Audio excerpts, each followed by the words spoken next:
Email ID है, इस पे अगर आपको कोई भी डाउट्स हो तो you can contact me freely, I will happily respond to you. तो यहाँ पे we will discuss these topics of these topics. Basic हैं, हो सकता है थोड़े इंटिमिडेटिंग लगे कि ये कौन सी नई चीज़ है, बट नो वरीज, ये खाली रेफरेंस के लिए है। हर एक चीज़ को मैं डिटेल में समझा दूंगा, और उसके बाद भी अगर कोई डाउट हो then you can freely ask me in the question answer session, I will be very open to answer you.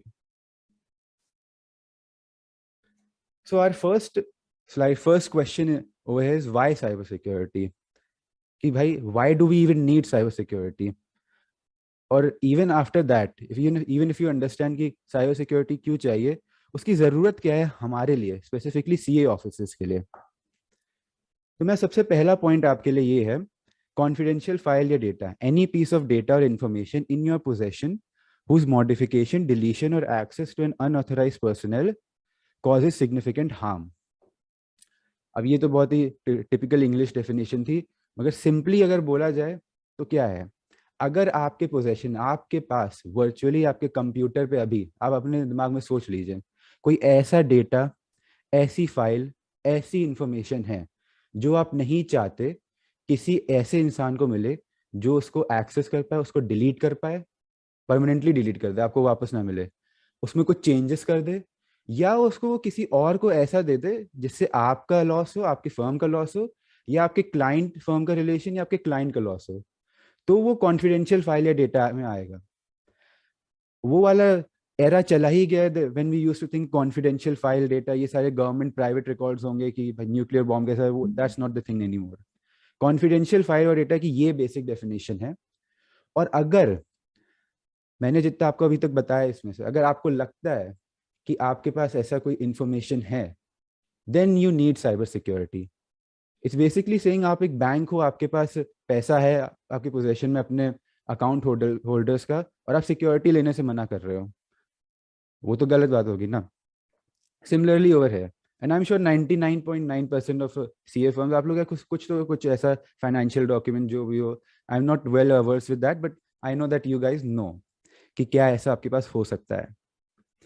Second point being the Hollywood era is gone. Now everyone is prone to cybersecurity attack, including CA firms. Some we will discuss further on. तो हाँ, ये बात अगर मैं 20-30 साल पहले बोलता कि साइबर सिक्योरिटी अटैक, हैकिंग, ये खाली बड़ी बड़ी कंपनियां, multinational organization, state, city, nation भी छोड़ दे, खाली मल्टीनेशनल ऑर्गेनाइजेशन, खाली उन पे हो सकता है, तो हाँ सही होता। लेकिन अब एक ऐसा एरा आ गया है जिसपे इस मीटिंग में बैठे हर एक इंसान, उसके ऊपर एक साइबर सिक्योरिटी अटैक हो सकता है, उसकी गारंटी ही गारंटी है।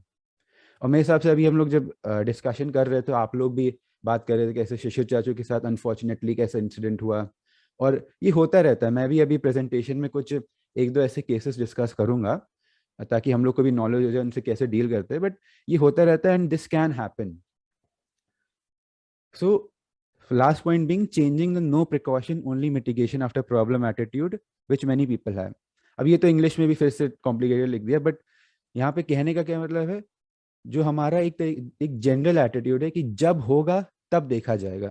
And this I am saying this because I know यहाँ इस कॉन्फ्रेंस में बहुत सारे एजुकेटेड सीए प्रोफेशनल्स बैठे हैं, बट मेरे एक्सपीरियंस में मैंने जितना देखा है पर्सनली भी प्रोफेशनली भी, लोगों को साइबर सिक्योरिटी के अंदर बहुत वो वाला एटीट्यूड आता है कि जब होगा तब देखा जाएगा, अभी क्या जरूरत है ना। और जब हो जाता है then the loss they bear, इतना ज्यादा लॉस हो जाता है कि वो रिकवरेबल ही नहीं होता। तो इट इज बेस्ट, जैसे डॉक्टर्स कहते हैं कि प्रिकॉशन बिफोर प्रिवेंशन। ओके, तो नाउ वी हैव अंडरस्टूड कि क्या, why do we need cyber security, और आप लोग स्पेसिफिकली फर्म्स के लिए क्यों जरूरी है। आई होप आप लोगों को पता चल गया कि आपके पास कोई कॉन्फिडेंशियल फाइल या डेटा है। So now we can move on understanding कि हमारे फोकस में क्या है। तो ये थोड़ा कॉम्प्लिकेटेड डायग्राम लग रहा होगा, इसमें एक्चुअली थोड़ा एडिशनल इन्फॉर्मेशन भी है। जिन लोगों को शौक है मतलब कि एडिशनल इन्फॉर्मेशन जानने वगैरह का, तो उनके लिए भी है, बट मैं खाली मेन मेन पॉइंट पे फोकस करूंगा जो हमारे मुद्दे की बात है। सो ये जो एरिया जहाँ पे लिखा हुआ है ब्राउजर, ऑटोपॉन सर्वर, अटैकर इंजेक्स आईफेम, ये सब हमारे बेसिक्स में नहीं आते, इन एडवांस। अगर anyone wants to know about this they can contact me after conference। हमारा मेन टॉकिंग पॉइंट आता है ये वाला डायग्राम जहाँ पे लिखा हुआ है हैक सर्वर ये अर्थ वाला ग्लोब टाइप का बना हुआ है, and then there is this laptop with this lady working over here where it is written victim.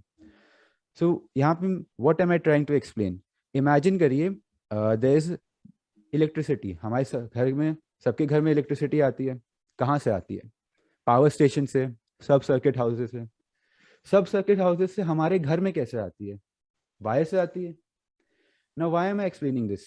Now imagine there is a bijli chor. बिजली चोरी होती रहती है, we know that. If there is a बिजली चोरी का कोई केस है या बिजली चोर है, तो वो कहाँ Right. से अपनी बिजली चोरी करना चाहिए? उसको एक पॉइंट ढूंढना पड़ेगा ना कि मैं कहाँ से चोरी करूँ. वो रैंडमली तो कहीं जा नहीं सकता. तो अभी मैं जो डिस्कस करूँ उसके हिसाब से क्या होगा, 3 जगह होंगी. अरे सुनोगे? It will be the sub circuit house of the power house, या तो वो वायर से कनेक्ट कर ले या आपके घर से आके वो ले ले. अब अगर वो सब सर्किट हाउस या वायर से चोरी करेगा, तो इसमें क्या आपकी रिस्पॉन्सिबिलिटी है? कोई हो गया वो मिसफॉर्चुनेट है कि अगर ऐसा हो जाए, but is there anything you can do about it? नहीं, वो तो सरकार की रिस्पॉन्सिबिलिटी ना. जब उनकी रिस्पॉन्सिबिलिटी आप इसके बारे में कुछ कर नहीं सकते हो, तो क्या आप इसके ऊपर टेंशन लोगे? नहीं. Same thing over here in cyber security. हम लोग जो यूज करते हैं, आप लोग एग्जाम्पल लेते हैं सिंपल से, ज्यादातर लोग यहाँ पे जीमेल यूज करते होंगे. अगर जीमेल में गूगल की तरफ से कोई इशू है, या फिर गूगल जिस तरीके से ईमेल हमें भिजवा रहा है उसमें कोई इशू है, तो उसमें हम परेशान होंगे क्या? नहीं, क्योंकि हम लोग उसमें कुछ कर नहीं सकते. अगर हम लोग उसके बारे में कुछ कर नहीं सकते, तो हम लोग उसके बारे में सीखने का भी कोई फायदा ही नहीं है. So what we will learn about is अपना घर हम लोग कैसे सिक्योर करें, है ना, कैसे सही वाला ताला लगाए. And in cyber security terms it will be आप अपने कंप्यूटर्स, अपने पर्सनल डिवाइसेस, उनको कैसे सिक्योर कर सके कि आप अपनी तरफ से कोई चीज ना छोड़ें.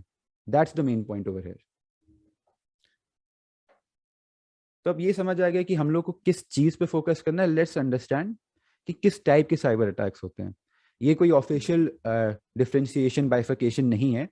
This is something I have just bifurcated ताकि सबको आसानी से समझ में आए. तो हम लोग जो प्रिवेंशन प्रैक्टिस समझेंगे, बेसिकली जो the whole presentation over here is to understand how cyber security attacks happen with special emphasis on CA firms, और उनको प्रिवेंट कैसे किया है. मैं तुरंत बता दूंगा कैसे प्रिवेंट किया जाए. जो चीजें मैं बताऊंगा that there will be very basic. आप देखेंगे आपको लगेगा ये तो बहुत ही बेसिक बात है, but trust me in my professional career, अभी जितना भी शॉर्ट करियर रहा है मेरे में, 99.5% केसेस में लोग ये फॉलो नहीं करते. जो बेसिक प्रिंसिपल मैं आपको बताऊंगा उसी की वजह से हो जाता है. बहुत रेयरली ऐसा केस होता है कि इन चीजों के अलावा कुछ ऐसा हो जिसकी वजह से वो हैक उनके ऊपर अटैक हुआ हो. बेसिक्स बहुत लोग बिल्कुल फॉलो नहीं करते हैं. So now let's just understand कि कैसे 3 तरीके के अटैक हो सकते हैं. एक होता है external. Prevention if a malicious hacker with no prior privilege attacks the computer. External क्या हुआ? एक्सटर्नल मतलब कोई ऐसा इंसान जो दुनिया में कहीं भी बैठा हुआ, मान लीजिए रशिया में हैकर बैठा हुआ है, और वो आपकी फर्म या आपकी ईमेल आईडी, आपकी फर्म की ईमेल आईडी या फिर आपके फर्म के जो बैकअप वगैरह डेटा है वो हैक करने की कोशिश कर रहा है. अब उसके पास तो कोई नॉलेज नहीं है कि आपकी फर्म का क्या है, आपके फर्म के डेटा कहाँ रखा रहता है, या फिर आपकी फर्म के नेटवर्क का क्या नाम है. उसको तो सबसे ज्यादा मेहनत करनी पड़ी होगी. तो इसको हम लोग एक्सटर्नल कहते हैं. ये कहीं से भी दुनिया में आपके ऊपर अटैक होता है, इसको हम एक्सटर्नल कहते हैं. इंटरनल, ये स्पेसिफिकली सीए फर्म्स और बिजनेसेस के लिए है. क्योंकि आप यहाँ पे हम लोग की जो डिस्कशन है वो एक पर्सनल लेवल पे नहीं है, एक फर्म या बिजनेस के लेवल पे है. आप लोग फर्म चलाते हैं, आप लोग या उसका पार्ट होंगे, और आपके बहुत सारे एम्प्लॉयज हैं. अब अगर मान लीजिए वो जो एम्प्लॉयज हैं वो आपके डेटा को जानते हैं, कहाँ रखा हुआ है, पासवर्ड्स को भी जानते होंगे शायद, और उनको पता होगा कि कौन सा ऐसा डेटा है जिसको आप वो एक ट्रिगर पॉइंट की तरह, अटैक पॉइंट की तरह यूज कर सकते हैं. जब मैंने पिछली स्लाइड में एग्जांपल की बात करी थी अबाउट द बिजली चोर, तो वो भी एक अटैक पॉइंट ढूंढता है ना. सिमिलरली यहाँ पे हर एक अटैकर को जो साइबर सिक्योरिटी अटैक करने की कोशिश कर रहे हैं, उसको भी एक अटैकिंग पॉइंट ढूंढना होता है. अब वो अटैकिंग पॉइंट क्या है? वो एक एक्सटर्नल हैकर जो मैंने पहले बताया था, जो यहाँ बाहर का है, उसके लिए तो बहुत मुश्किल होगा ढूंढना, उसको तो कोई आइडिया ही नहीं है. मगर कोई इंटरनल जो आप ही के फर्म में काम करता हो, उसके लिए that will be very easy. And I know like most of you must be thinking कि you have good trust, good relationship with your employees, but you never know what happens. अभी मैं और आपको आगे एग्जांपल दूंगा. ऐसा हो चुका है कि एक आर्टिकल, एक एम्प्लॉय, एक सीए तक ने अपने फर्म को बिट्रे किया, और वो डेटा यूज करके फिर अपनी पार्टनर्स, अपनी फर्म को ब्लैकमेल करने लगे. एंड उसके बाद we will discuss about prevention. Which are common to both internal and external scenarios. तो एक एक्सटर्नल इंटरनल में आपको टिप्स दूंगा, प्रिवेंशन दूंगा। अब वो मेरी तरफ से रिकमेंडेशन होंगी, उनको फॉलो ना करना वो आपके प्रोफेशनल, आपके ओपिनियन में रहेगा। बट जो मैं थर्ड पार्ट में आपको टिप्स दूंगा, वो मेरे opinion they are the most important. वो ऐसे है जो आपके लिए एक तरीके से नेसेसिटी है, आपको करना ही करना है। बाकी इसके अलावा जो हो वो आपकी इच्छा है, आपको करना है नहीं करना है, कॉम्प्लिकेट लग रहा है, बट ये थर्ड वाले में आपको करना ही करना है मेरे ओपिनियन में। सो स्टार्ट करते हैं सबसे पहले एक्सटर्नल से। मैं आपको पिछले स्लाइड में बता ही चुका हूँ। When an attacker is outside your network you don't know where he और शी इज, कहाँ कहीं पे भी हो सकता है, कहीं से भी अटैक हो सकता है। मैं अपना बताऊं तो मैं फेसबुक के लिए अभी करंटली काम करता हूँ। मेरे फेसबुक अकाउंट पे हर दिन अटैक होता है, और मुझे तब आदत हो गई है। ये होता ही रहता है, इसका कोई सोल्यूशन नहीं है। तो यही है, दुनिया में कहीं से भी कोई भी अटैक कर सकता है, हमें उसको प्रिवेंट करना है। Attack points, where is the data located, local और ऑनलाइन। तो अटैक पॉइंट, ये मैं बहुत, ये जो चीज़ है जप रहा हूँ, एकदम जप ही रहा हूँ नाम इसका, क्योंकि ये बहुत ज़रूरी है। अगर उसको पता ही नहीं होगा कि मुझे कहाँ अटैक करना है, क्या फ़ायदा। अगर मान लीजिए आपके पास दो कंप्यूटर है, कंप्यूटर ए, कंप्यूटर बी।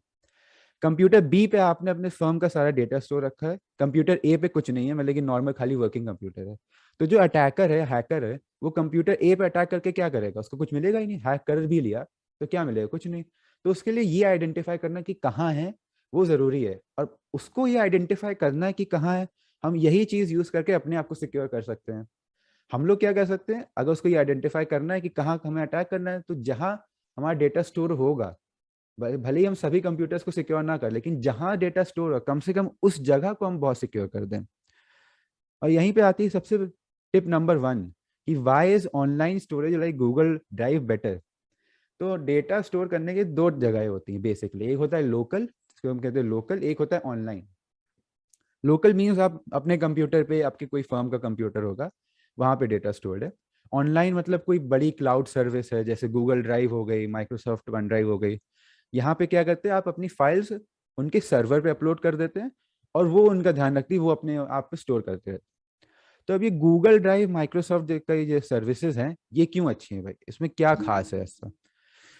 सिंपल सी आप एक बात सोचिए कि आपके लोकल कंप्यूटर में कौन है ऐसा जो उसको सिक्योर करने के लिए।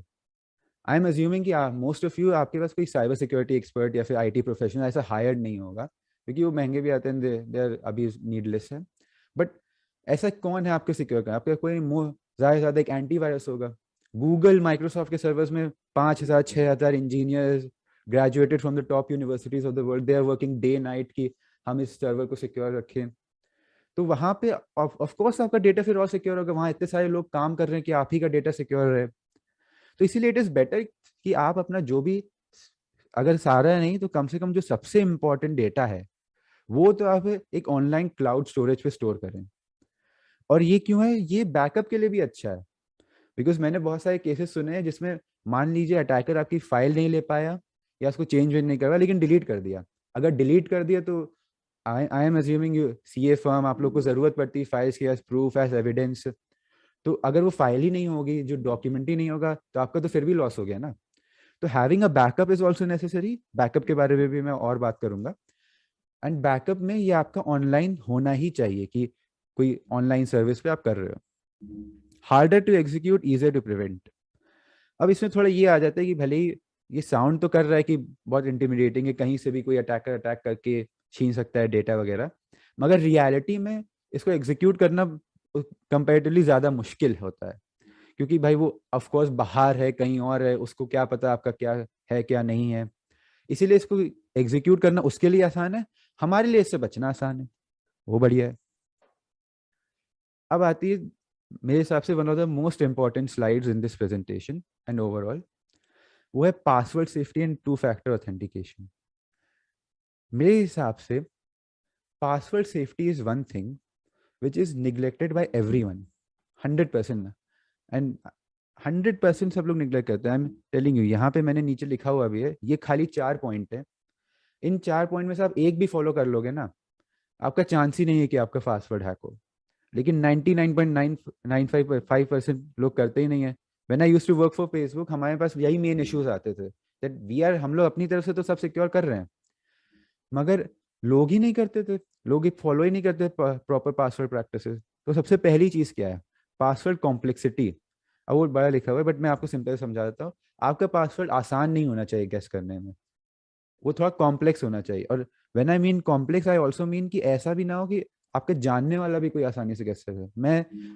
मैं विद कॉन्फिडेंस कह सकता हूँ कि 95% लोगों के पासवर्ड में या तो उनका नाम होगा, या उनके किसी, या उनके पार्टनर का नाम होगा, उनकी बेटी का नाम होगा। और नंबर्स भी डालने होते हैं, नंबर्स में या तो आपका बर्थ ईयर होगा, या तो आप ही के किसी फैमिली मेंबर का बर्थ ईयर होगा। ये कितना आसान है गेस करना, कोई भी आपका जानने वाला इसको गेस कर सकता है आराम से।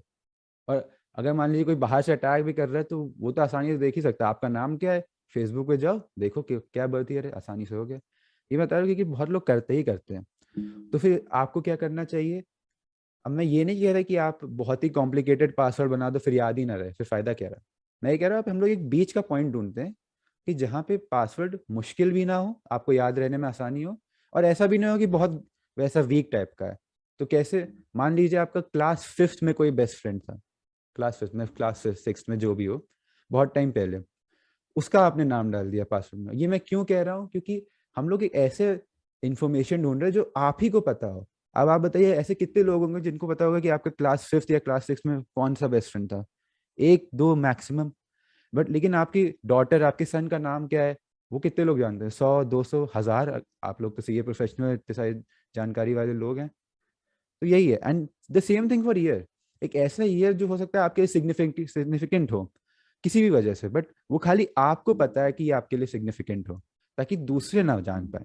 ये थोड़ी ट्रिक होती है, ये छोटी छोटी चीजें हैं, but these small things make a huge difference.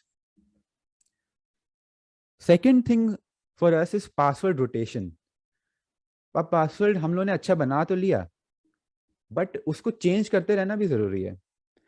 It's like a lock. अगर आप ताला है, आप कितना भी अच्छा ताला बना लो, मगर चोर के पास तो टाइम ही टाइम है, अगर आप उसको चेंज नहीं करो, एक ना एक दिन तो ऐसा आएगा ना जब वो उसके की बना लेगा। Same thing for this. अगर आपने पासवर्ड अच्छा बना लिया है वो बढ़िया है, बट उन हैकर्स के पास जो बैठे हुए हैं उनके पास टाइम ही टाइम है। वो गेस करते रहेंगे, करते रहेंगे, करते रहेंगे, और एक दिन आएगा ही आएगा, दिस इज प्रूवन, आएगा ही आएगा जब वो गेस कर लेंगे। तो आपके लिए वो चेंज करते रहना भी जरूरी है। Now again I am not saying कि आप हर दिन चेंज करो, बट एक टाइम फ्रेम है, और वो रिकमेंडेड टाइम फ्रेम है कि 3 महीने में एक बार आप चेंज कर लिया करो, that will be good. Third point में implement two factor authentication by heart. Two factor authentication क्या होता है? एक तरीके का बैकअप सिक्योरिटी मेथड। ये आप जाके देखिएगा, जीमेल, फेसबुक, व्हाट्सएप, हर जगह आपको मिल जाएगा टू फैक्टर ऑथेंटिकेशन। होता क्या है, अगर मान लीजिए कोई आपको पासवर्ड गेस भी कर लेता है, ठीक है, वो गेस भी कर लेता है लेकिन वो फिर भी साइन इन नहीं कर पाएगा। क्यों? क्योंकि आपने टू फैक्टर ऑथेंटिकेशन करी। उससे क्या होगा, आपके फोन नंबर पे एक ओटीपी जाएगा जो उसको 3 मिनट में बताना होता है। हम सब जानते हैं ओटीपी की क्या वो होती है, validity 3 minute maximum to maximum होती है। वो ओटीपी बताना होगा, ये बैकअप है। अगर वो ओटीपी नहीं बता पाया तो साइन इन नहीं होगा, फिर आपके पास, आपको पता चल जाएगा कि कोई करने की कोशिश कर रहा है, आप उस टाइम भी अपना पासवर्ड चेंज करोगे, आप बच जाएंगे। और जीमेल में तो बहुत ही अच्छा फीचर है कि अगर कोई ऐसा करने की कोशिश कर रहा है तो आपके पास एक रिक्वेस्ट आएगी कि ये इस लोकेशन से साइन इन करने की कोशिश कर रहा है, क्या ये जेन्युइन है? अगर आप नो कर देंगे तो जिंदगी भर वो साइन इन नहीं कर पाएगा। इसीलिए to factor authentication is a must, ये आप कर लीजिए, it will be very good. Fourth being, do not trust anyone with your अंश, पासवर्ड। एक मिनट इंटरवीन करेंगे। ये जो श्योर श्योर। तुमने बताया अभी, इसको थोड़ा सा डिटेल में बता सकते हो? How to go about it, कैसे करेंगे इसको? Okay, sure sure. Two factor authentication होता क्या है, होता बहुत सारे में है, बट कहाँ होता है वो अलग अलग में हो, डिफरेंट होता है। जैसे फेसबुक का क्या है, उनकी आप सेटिंग्स में जाओगे, वहाँ पे सिक्योरिटी ऑप्शन होगा। इन जनरल यही होता है, सेटिंग्स में जाइए, कोई ना कोई सिक्योरिटी ऑप्शन होगा, वहाँ पे लिखा होगा 2FA या टू फैक्टर ऑथेंटिकेशन। आप उस पर क्लिक करेंगे, ठीक है, तो आपको 2-3 ऑप्शन दिखाएगा। सबसे सिंपल और सबसे इजीएस्ट यूज करने के लिए, और ये मैं भी रिकमेंड करूंगा, वो है फ़ोन नंबर। आप अपना फ़ोन नंबर वहाँ वापस डाल देंगे, तो जैसे मैंने अभी सिनेरियो बताया कि वहाँ पे ओटीपी आएगा आपके पास, वो फिर से होने लगेगा। बाकी जो है वो थोड़े ज़्यादा कॉम्प्लिकेटेड है, उनको क्या ही करना, but this is very easy and convenient to use. तो आप सेटिंग में जाइए, सिक्योरिटी होगा वहाँ पे, सिक्योरिटी में होगा 2FA लिखा होगा या टू फैक्टर ऑथेंटिकेशन ऐसे लिखा होगा। उसमें से आपके पास 2-3 ऑप्शन आएंगे, उसमें से आपको फ़ोन नंबर सेलेक्ट करना है। फ़ोन नंबर 100% होता ही होता है, it is guaranteed. Phone number select कर लीजिए, डाल लीजिए, सिंपल हो गया। Now fourth point is do not trust anyone with your password, even friends or business partners. If necessary, enter it yourself, just like an ATM pin. Now this is a very controversial point, but it is necessary that passwords आप ATM pin की तरह treat करिए अपने, किसी जिसको जरूरत नहीं उसको नहीं बताना है, इट इज नेसेसरी। ये अगर मान लीजिए आपके फ्रेंड्स या बिजनेस पार्टनर, अगर आपके पास कोई मॉरल या लीगल ऑब्लिगेशन नहीं है, बिकॉज ऑफ कोर्स बिजनेस में आप लोग सीए फर्म्स चला रहे हैं, आप कुछ हद तक तो आपको बताना ही पड़ेगा पासवर्ड, वरना काम कैसे होगा। But beyond that do not tell if it is not necessary. अगर आपको लाइक थोड़ा स्ट्रेन हो रहा है, कहीं पे जाके एक सिस्टम में पासवर्ड बार बार डालना भी पड़ रहा है, तो then do it. It is necessary कि आप उस पासवर्ड की जो इंटीग्रिटी है वो आप मेंटेन करके रखें। तो यही है, दीज आर द 4 टिप्स। और ये अगर आप फॉलो करेंगे तो it is next to impossible कि आपका कभी अकाउंट हैक हो पाएगा। और ये ऐसा नहीं है कि this is specific to businesses या फिर जीमेल, फेसबुक। ये आप कहीं किसी भी चीज़ पे भी अप्लाई कर सकते हैं, अपने वाईफाई पासवर्ड पे कर सकते हैं, अपने फ़ोन पासवर्ड की किसी भी सोशल मीडिया पे कर सकते हैं। ये आपके पासवर्ड को सिक्योर करके ही रखेगा। Then this is a very CA specific tip ये मैंने डिज़ाइन करी है, एंड दिस इज कि अगर कोई एम्प्लॉय जो हाई प्रिविलेज का था, जिसको पासवर्ड वगैरह पता था, या बिजनेस पार्टनर कुछ स्प्लिट हो जाता है आप लोग का, या फिर जो भी हो, and they leave, then immediately change the password. This is necessary. ये इसका एक केस हुआ था यूएस में। यूएस में आईटी लॉज बहुत स्ट्रिक्ट, इंडिया में उतने नहीं है, लेकिन वहां पे हुआ क्या था, एक बिजनेस पार्टनर ने छोड़ दी थी फर्म, लॉ फर्म थी उनकी। उन्होंने क्या था, जिस पार्टनर के पास फर्म वो बची हुई थी, उसने अपना पासवर्ड बता रखा था उसको यूज करने के लिए। उसने क्या किया, अपनी नई फर्म तो खोल ली, लेकिन अपने पुरानी फर्म का भी वो पासवर्ड यूज करता गया और अपना डेटा देखता गया कि उसका कॉम्पिटिटर, अब तो कॉम्पिटिटर हो गया ना, नई फर्म बना ली। सो ही केप्ट ऑन सीइंग कि क्या कर रहा है क्या नहीं कर रहा है। एंड जो ओरिजिनल वाला था, जिसकी फर्म छोड़ी थी, उसने केस कर दिया दैट ये तो गलत बात है, he is not doing it morally right. But the जज जो था, उन्होंने केस तुरंत बाहर फेंक दिया। क्यों? बिकॉज उन्होंने जो पासवर्ड दिया था वो कंसेंशुअली दिया था, म्यूचुअली दिया था। That is why. अगर आप मान लीजिए अपना एटीएम कार्ड भी दे रहे हैं, किसी को दे रहे हैं और कह रहे हैं ये कार्ड है मेरा, ये पिन है, और वो जाके पैसे निकाल ले, तो आप थोड़ी ना जाके पुलिस से कंप्लेन करो, ये तो आपकी गलती है। That why did you give him the pin and ATM card in the first place. ये सेम चीज पासवर्ड में, अगर आपने पासवर्ड किसी को दिया है और फिर आप बाद में कंप्लेन करते हो कि नहीं इसने तो गलत यूज कर दिया, ये तो गलत बात होगी ना, आपने दिया ही क्यों फर्स्ट प्लेस में। और अगर मान लीजिए आपको लगता है कि अब वो आपकी टीम में नहीं है, आपका साथ नहीं है, ट्रस्ट वर्दी नहीं है, तो पासवर्ड चेंज कर दीजिए, एज सिंपल एज दैट। फिर आता है लिंक्स, फाइल्स एंड एंटीवायरस। तो अब ये एक नई तरीके आ गए हैं हैक करने के। मान लीजिए अब आपने अपना पासवर्ड सिक्योर कर लिया, बहुत बढ़िया। अब उसके बाद हैकर्स क्या करते हैं, स्पेशली फॉर बिजनेसेस, वो ट्राई करते हैं कि आपके ईमेल आईडीज पे स्पैम ईमेल भेजे बहुत सारी, जिसमें क्या होंगे, बहुत सारे लिंक्स होंगे, फाइल्स होंगी। ये लिंक्स और फाइल्स, अगर आपको कोई भी शक हो जरा सा भी कि ये जो फाइल है या जो ईमेल आई है ये ट्रस्टवर्दी नहीं है, उसको खोलिएगा भी मत। बिकॉज अगर जैसे ही आप खोल लेते हैं, ये हैकर्स बहुत स्मार्ट होते हैं, जैसे ही आप खोल लेते हैं ना, वो एक वायरस डाउनलोड हो जाता है, वायरस आपके वेब ब्राउजर के कोड में आ जाता है। और जब एक बार वायरस आ गया ना, तो वो वायरस कुछ भी कर सकता है। वो वायरस आपकी फाइल्स रीड कर सकता है, वो वायरस आपकी फाइल्स कहीं किसी और को भेज सकता है, उनमें कुछ चेंजेस ला सकता है। तो इसीलिए अगर आपको जरा सा भी शक है दैट नहीं ये ईमेल सेफ नहीं लग रही, उनको डिलीट कर दीजिए। और अगर मान लीजिए वो सही में क्लाइंट की ईमेल थी, then ask him to send it properly. क्योंकि कोई भी ऐसा ईमेल, जीमेल ले लीजिए, कोई भी ऐसी वेबसाइट या सर्विस नहीं है ईमेल प्रोवाइडर जो गलत ईमेल को स्पैम में करे, बहुत रेयरली होता है। तो क्लिकिंग ऑन अनवांटेड लिंक्स और downloading file through spam email, ये बिल्कुल मत करिएगा। Do not click on any link जो आपको लगता है कि ये ट्रस्ट वर्दी नहीं है, या कोई भी ऐसी फाइल जो आपके पता है, आप श्योर नहीं हो कि क्या है, ये सही है नहीं है। In some cases the virus starts working immediately, in other you have to open a file. जैसे मैंने कहा, कभी कभार आप अगर ईमेल खोल भी रहे तो तुरंत ही वो वायरस काम करने लगता है, आपकी फाइल जुड़ गई, and you won't know what hit you. And in other cases आप फाइल्स डाउनलोड करते हो, उनको एग्जीक्यूट करते हो और फिर वो चलने लगता है। दोनों ही हम लोग प्रिवेंट करने, क्या फायदा है हम लोग को ये सोचने के एक बार चलो फाइल ही डाउनलोड करके देखें। नो, डोंट डू इट, क्योंकि अगर वो वायरस एक बार आ गया उसको हटाना मुश्किल होता है। तो जैसे मैंने अभी बोला, वायरस डिलीट्स, मॉडिफाइज और sends your file from the computer.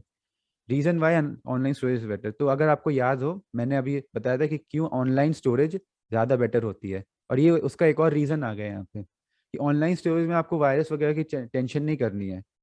क्यों? क्योंकि वहाँ पे वो लोग पहले ही सिक्योर करके रखे हैं, उनके यहाँ से वायरस घुसना उनके सर्वर में इम्पॉसिबल है। बट आपके यहाँ क्या है, आप लोग अभी भी, हम लोग सब लोग सीख रहे हैं कि क्या प्रॉपर प्रिकॉशंस लेने चाहिए। आप लोग वल्नरेबल हो कि वायरस आपके ऊपर अटैक कर जाए, और आपके कंप्यूटर में फाइल होंगी तो आपके पास चांसेस हैं कि वो जाएंगी।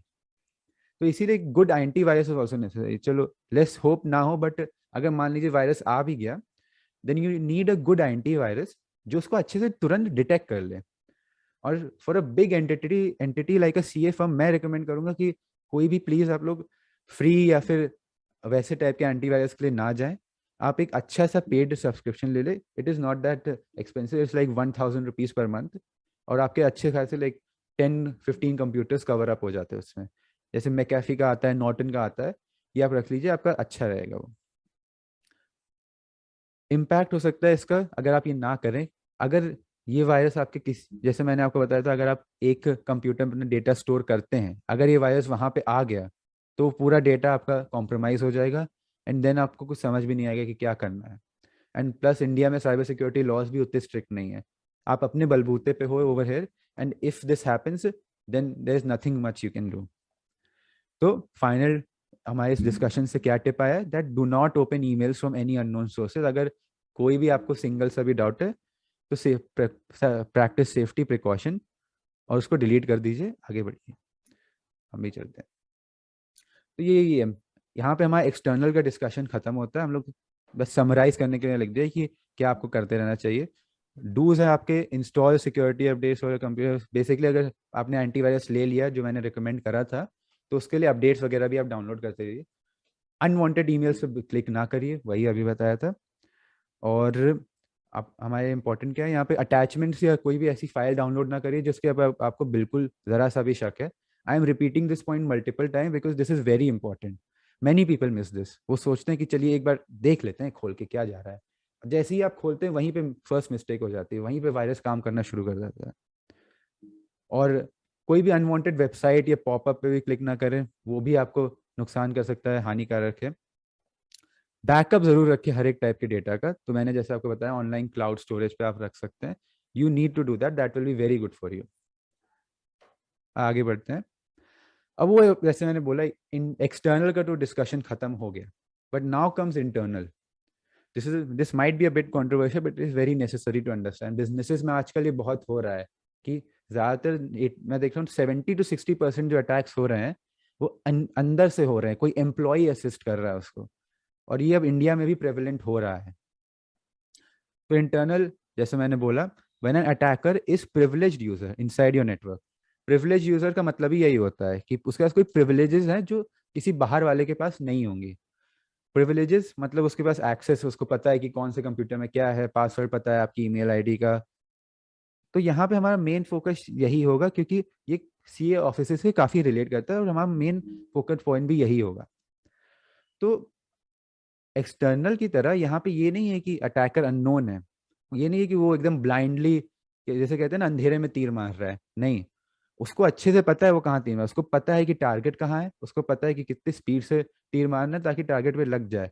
यहाँ पे आपके एम्प्लॉय को पता रहता है आपकी डिटेल्स बिजनेस की।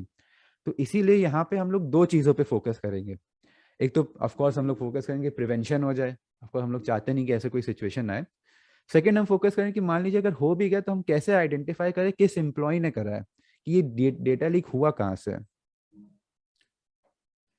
यहाँ पे आता है chain of trust. This is very important. तो chain of trust is very essential to understand our purpose. The chain of trust is a level of confidentiality or data an employee can be trusted with based on factors like organizational position and years worked in firm. अब ये बहुत important चीज़ है understand करने की। Chain of trust क्या होता है? Simple सी बात ये समझिए कि मैंने बहुत सारे फर्म्स या बिजनेसेस में देखा, उनका क्या है, they have one email ID. एक ईमेल आईडी है, वो सबके पास है, चाहे वो एक पार्टनर हो जो 10 साल से काम कर रहा हो, या वो एक आर्टिकल या फिर न्यू एम्प्लॉय हो जो एक दिन पहले ही आया। अब आप एक बात बताइए, क्या जैसे ये आपको सही साउंड कर रहा है कि एक पार्टनर जो 10 साल से काम कर रहा है उसके पास भी उतना ही एक्सेस है डेटा का, फुल एक्सेस है, जितना एक दिन पुराने एम्प्लॉय को है, नहीं ना। तो यहीं पे ही आता है। अब अपने आप खुद ये सोचिए कि आपके फर्म में कौन सबसे ज्यादा आपके लिए ट्रस्टेड है। जरूरी नहीं है कि it has to be someone on on the level of a partner और अ सीए। हो सकता है वो बहुत टाइम से काम कर रहे हो, आपके लिए ट्रस्टेड हो। बट आपको ये सोचना है कि किस क्यों वो ट्रस्टेड है। अगर वो ट्रस्टेड है तभी उन्हीं को डेटा एक्सेस देना है। अगर वो नहीं है, कोई भी आपको डाउट आ रहा है, अगर कोई भी डाउट है, तो उनको फुल डेटा एक्सेस नहीं देना है। ये बहुत इंपॉर्टेंट है। अब इसी के ऊपर आता है डेटा हायरार्की हम कैसे क्रिएट। अब ये तो मैंने बता दिया कि जरूरी है कि इसको उतना डेटा का एक्सेस ना दो, इसको दे दो। लेकिन हम लोग क्रिएट कैसे करें वाली। तो इसको क्रिएट करने का बेस्ट तरीका है कि आप एक कैटेगरीज बना लीजिए अपने स्टाफ में। ये हर एक कॉर्पोरेट ऑर्गेनाइजेशन में भी होता है, छोटे लेवल पे हम लोग अपनी फर्म से और पार्टनरशिप्स में भी कर सकते हैं। कैटेगरी बना लीजिए सिंपल। जैसे मैं तो रिकमेंड करूंगा कि 3 कैटेगरी, ठीक है। एक होती है टॉप की कैटेगरी, यानी कि जो आपका सबसे ट्रस्टेड है, पार्टनर्स हो गए, मोस्ट एक्सपीरियंस्ड एम्प्लॉयज हो गए। इनके पास आपका सारे डेटे का एक्सेस होगा। आपको इनके ऊपर 100% ट्रस्ट है। सेकंड आते हैं इनके नीचे वाले, जिनको आपको फुल ट्रस्ट नहीं है, बट 70 to 80% आप ट्रस्ट करते हैं इनको। थर्ड आपका आ गया जो एकदम न्यू एम्प्लॉयज है, जिनका मैं कहूँगा less than 1 years of working experience है, और जिनके ऊपर आपको मॉरली या फिर कॉन्शियसली आपके दिमाग में नहीं है कि यार you can't fully trust them. तो ये वही बात हो गई। वो थर्ड लेवल पे आएंगे। उनका क्या होगा, हम अब डेटा कैसे डिवाइड करेंगे। मान लीजिए फर्स्ट है, आपके पास सारा डेटा है, ठीक है। आप डेटा नीचे वालों को, जैसे जो सेकंड या थर्ड वाले, आप उनको डेटा तभी देंगे जब काम करने के बाद। उनको कोई भी ऐसा नहीं है कि वो इधर ताका जाकी कर रहे हैं, no. They only need the data when they are on on which they are working. बस उतना ही उनको डेटा चाहिए, उतने काम करो, काम खत्म। कोई अनवांटेड एक्सेस है ही नहीं। तो यहाँ पे यही मैंने लिखा है कि पार्टनर्स और ओल्डेस्ट में उनको हाईएस्ट प्रिविलेज है कि सारा डेटा आपके लिए, you are the trusted ones. But जो न्यूअर एम्प्लॉयज हैं, जो अभी रिसेंटली हायर हुए हैं, they don't need that data, उनको देना ही चाहिए। और अभी मैं बताऊंगा कि कैसे एक फर्म ने यही गलती करी। सीए फर्म थी वो, और उसकी वजह से अनिल अंबानी का टैक्स रिटर्न लीक हो गया। और फिर यही है, only the highest privilege members should have the access to all data, और उसको मॉडिफाई करने की परमिशन। अब वो अपने हिसाब से फिर उसको इधर उधर एलोकेट करें, काम कैसा करना है वो कर सकते हैं। Data hierarchy in firm email network. अब यहाँ पे मैंने बात तो कर ली कि क्या होता है, मैं एक प्रैक्टिकल एग्जांपल देता हूँ। जैसे ईमेल, जितना मैंने ऑब्जर्व करा है, आप लोग का day to day basis of communication और डेटा जो मिलता है आप लोग को, वो ईमेल है, और मोस्ट स्पेसिफिकली जीमेल है। तो अब इसमें आप क्या कर सकते हो। 50 to 60% लोगों में मैंने देखा है कि वो क्या करते हैं, एक ईमेल आईडी बनाते हैं अपने बिजनेस के लिए, फर्म के लिए, और वो सबको दे देते हैं। वही जैसे मैंने पिछले बार कहा था कि या तो वो 10 साल पुराना पार्टनर हो, या वो एकदम नया नया आया हुआ कोई फ्रेश एम्प्लॉय हो, सबको वो ईमेल आईडी। इसका कोई सेंस बनता है नहीं, वो ये मैं आपको पिछले स्लाइड में भी एक्सप्लेन कर सकता हूँ। तो हम लोग इसको प्रिवेंट कैसे करें, इसको चेंज कैसे करें। और ऐसे समझते हैं एक एग्जांपल से, फर्म ए के पास है एक ईमेल आईडी, और वो सब एम्प्लॉयज के पास है। अब इससे क्या हो सकता है कि डिलीशन ऑफ डेटा हो सकता है, lower employee posing as senior, leaking of data. कहने का क्या मतलब है, अगर मान लीजिए ईमेल एक है, कोई नया एम्प्लॉय आया है, उसने ईमेल डिलीट कर दी वो, तो अब क्या, अब तो किसी के पास उसकी एक्सेस नहीं है, किसी के पास वो ईमेल नहीं है, डिलीट हो गई तो गई वो, इट्स गॉन। ईमेल में कोई बैकअप नहीं होता है, तब वो गई। Now what you can do, आप तो हाथ धरे बैठ जाएंगे, that's not the thing we should do ना। और वो मान लीजिए अगर आपके पास एक ईमेल है, तो आप क्या करते हो, आप नीचे लिखते हो कि कौन लिख रहा है। अब ऐसा तो है नहीं कि एवरी जब हर कोई सेम ईमेल से काम कर रहा है, तो वही एक इंसान ईमेल करे जा रहा है। मान लीजिए पार्टनर है, तो ये राइट partner@XY&Z Associates। अगर वो आर्टिकल है, तो नीचे लिखता है कि I am an article with regards ऐसे ऐसे मोंटी शर्मा, article@XYZ&Associates। मगर अब वो चाहे ईमेल आईडी सेम है ना, वो तो पोस्ट कर सकता है। आर्टिकल है, वो लिख दे कि I am a partner@XYZ Associates। उसको कौन रोक सकता है। और मान लीजिए वो आपके लिए कोई डैमेजिंग इन्फॉर्मेशन आपके क्लाइंट के लिए वहां लिख दे, आपके क्लाइंट और उसका रिलेशन खराब हो जाए। And we know how it works in India. यहाँ पे तो तुरंत बात बात बहुत बात जाएगी कि नहीं, ये लोग तो ऐसे ऐसे काम करते हैं, दे डोंट रिस्पेक्ट क्लाइंट्स, ये वो। तो ये पोजिंग भी कम हो जाएगी। और फिर आती है लीकिंग ऑफ डेटा। ये तो हम इतने टाइम से बात कर ही रहे हैं कि कैसे एक ऐसे इंसान के पास जो एकदम न्यू एम्प्लॉय है, बिल्कुल ट्रस्ट नहीं है, उसके पास सारा डेटा एक्सेस हो गया। अगर आप सेम ईमेल यूज कर रहे हो, एक दिन आया हुआ, एक दिन भी नहीं हुआ जॉब पे, उसके बाद आपने सारा डेटा दे दिया फर्म की हिस्ट्री का, और वो तो एकदम तुरंत निकाल सकता है, कॉपी कर सकता है, कुछ भी कर सकता है। तो ये था फर्म ए का example which is worst case scenario कि ये करना ही नहीं चाहिए। अब आते हैं फर्म बी के एग्जाम्पल में which is a good scenario कि ये आपके लिए ideal scenario, you should do this. Firm B में क्या है, 3 डिफरेंट ईमेल आईडीज है। वो है for partners, CS and trainees. अब मैं ये नहीं कह रहा कि आप भी अपनी जो करंट ईमेल आईडी उसको एकदम डिच करके वो कर दे। आपकी करंट ईमेल आईडी है तो वो सबके पास, आपके क्लाइंट्स के पास, वो आप अपने पार्टनर्स को दे दीजिए कि उसका एक्सेस जो है वो खाली आपके पार्टनर्स को होगा, वो बेस्ट रहेगा। तो वो आपके पार्टनर्स के बाद आप फिर अपने सीएस जो पार्टनर लेवल पे या उस ट्रस्ट लेवल पे नहीं है, और फिर ट्रेनीज, उनके लिए 2 अलग ईमेल आईडी बनाइए। तो जो पार्टनर ईमेल आईडी है वो आपकी फर्म की ऑफिशियल ईमेल आईडी आ गई। आपके क्लाइंट से कोई भी डॉक्यूमेंट भेज रहे हैं वो उसी ईमेल आईडी पे आएगी, और आपके पार्टनर्स और आप, you will see those documents first. Okay, उसमें कॉन्फिडेंशियल क्या है नहीं है वो आप वहाँ पे अपने एक्सपीरियंस, प्रोफेशनल एक्सपीरियंस के हिसाब से डिसाइड कर सकते हैं। और फिर आप क्या करेंगे, आप काम के हिसाब से, मान लीजिए कोई आपका आर्टिकल है CA-B, अब अगर मान लीजिए उसको एक डॉक्यूमेंट का काम है तो आप वही डॉक्यूमेंट आप उसको इस दूसरी वाली ईमेल आईडी पे भेजेंगे जो आपने सीए के लिए बनाया है। आप उसको, उसके पास वो पूरी ईमेल आईडी के एक्सेस नहीं होगा। अगर उसको किसी कोई दूसरा क्लाइंट है जो उसको एलोकेट नहीं कि तुम्हें उसके पे काम नहीं करना है, तो उसके पास उसका डेटा जाएगा ही नहीं। जिसका काम करना है उसी के पास उसका डेटा जाएगा। आप उसको वो ईमेल फॉरवर्ड कर रहे हैं, ईमेल फॉरवर्ड करने में क्या 1-2 सेकेंड लगते हैं। और इसकी वजह से क्या होगा, नो डिलीशन ऑफ डेटा। मान लीजिए आपने एक अपनी मेन फर्म की ईमेल आईडी बनाई, फिर एक सीएस के लिए अलग ईमेल आईडी बनाई फर्म के, मान लीजिए cs.xyz&associates.com। आपने वहां पे ईमेल फॉरवर्ड कर दी कि ये क्लाइंट है, इस पे काम करना है। अब मान लीजिए वो ईमेल डिलीट भी कर देता है, तो आपके मेन ईमेल आईडी में तो ईमेल रहेगी ना। आपने तो खाली उसकी एक कॉपी बना के उसको फॉरवर्ड कर दिया है, तो यहाँ पे वो चक्कर भी नहीं आता that the email has been deleted, the data is lost, no. और फिर वो यहाँ तीसरी चीज ही प्रिवेंट हो जाती है, जो डेटा लीक की मैंने बात करी थी, क्योंकि उसके पास खाली वही डेटा जा रहा है जिसके ऊपर उसको काम करना है। अब ऐसा तो है नहीं कि हम कोई भी डेटा ना दें उसको और वी कैन एक्सपेक्ट कि हाँ काम कैसे होगा, तो ऐसे काम थोड़ी ना होगा। कुछ तो ट्रस्ट देना ही होगा, आफ्टर एम्प्लॉय है, काम तो करना ही है। बट हम लोग ये मैनेज कर सकते हैं कि जरूरत से ज्यादा डेटा ना जाए वहां पे। And final the point is कि passwords of all email IDs, भले ही वो लोअर लेवल की ईमेल आईडी है, वो पासवर्ड खाली आपके पास या आपके पार्टनर के पास रहना चाहिए। ये पासवर्ड जो है ये किसी और एम्प्लॉयज के पास नहीं जाना चाहिए। एंड पासवर्ड इज, पहले ही बता दो, एटीएम पिन की तरह आप ट्रीट करें। कभी आपको लगे कि इसकी सिक्योरिटी में कैसे गेस करूँ, treat it as an ATM pin. और आप सोचिए आप एटीएम पिन आप किससे ट्रस्ट कर सकते हो, बस उसी हिसाब से यू हैव टू वर्क। ये जो password, this is very important, you should remain only with the upper management. और अगर जरूरत आ रही है, ये सुनने में थोड़ा स्ट्रेनियस लगेगा, बट एंटर पासवर्ड, अपने आप ही पासवर्ड डालिए, किसी को ट्रस्ट ना करिए। हर एक कंप्यूटर में डालना पड़े तो भी करिए, इट्स वेरी नेसेसरी। आप वो नहीं कर सकते, आप अफोर्ड ही नहीं कर सकते उसका लीक करना।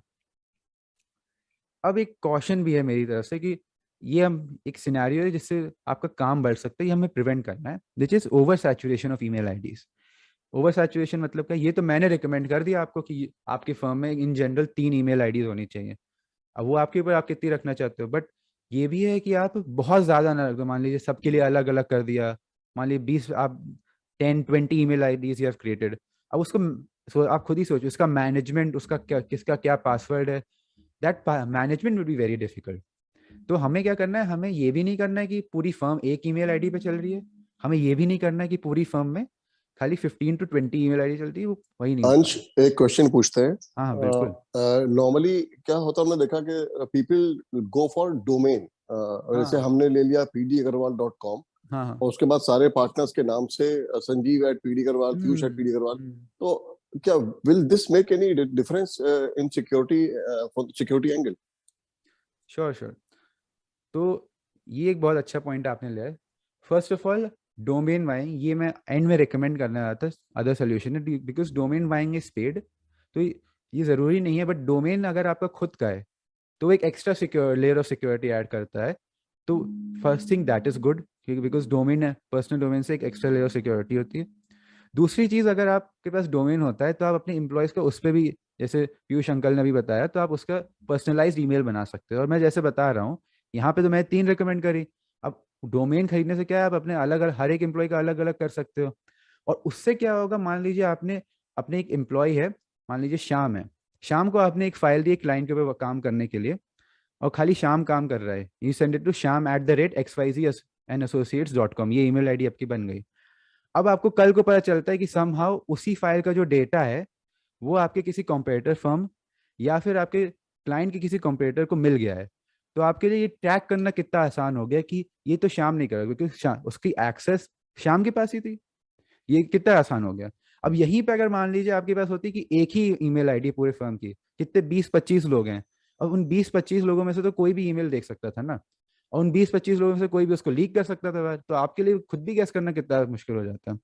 And in such cases police involvement is also not recommended, क्योंकि इंडिया में साइबर सिक्योरिटी के रिलेटेड कुछ करते ही नहीं है पुलिस, तो जो देखना है it is your own responsibility ना। तो हाँ, thank you Piyush uncle, it was a very good point. अब हम लोगों ने एज अ फर्म तो बात कर ली, अब हम थोड़ा और डीप जाते हैं कि फर्म के इंडिविजुअल कंप्यूटर्स में हम लोग कैसे करें। तो जो एक और क्वेश्चन आता है, ये जो मैं बता रहा हूँ ये थोड़ा एडवांस है, पिछला वाला जो था वो तो 100% रिकमेंड करता हूँ, ये एडवांस्ड है। अब अगर आप ये चाहते हैं कि आपका लोकल बैकअप भी रहे, कि आपके कंप्यूटर्स पे कोई जो डेटा है उसके साथ कोई छेड़छाड़ ना करे, या फिर आपके कंप्यूटर्स पे डेटा स्टोर, ऑफ कोर्स काम करने के लिए तो डेटा स्टोर होना ही जरूरी है कंप्यूटर्स पे, तो उसके लिए हम लोग कैसे करें कि जो स्टाफ है वो उसका गलत यूज ना कर पाए। तो first of all, if possible then limit the work of lower level staff to desktops and not laptops. Hard drives are easier to hack due to portability. तो होता क्या है, आई नो कि बहुत ज़्यादा जहाँ पे लैपटॉप्स यूज़ करते हैं, लैपटॉप्स कन्वीनियंट होते हैं, but from a security point of view laptops are very bad. Why? ऐसा क्यों होता है?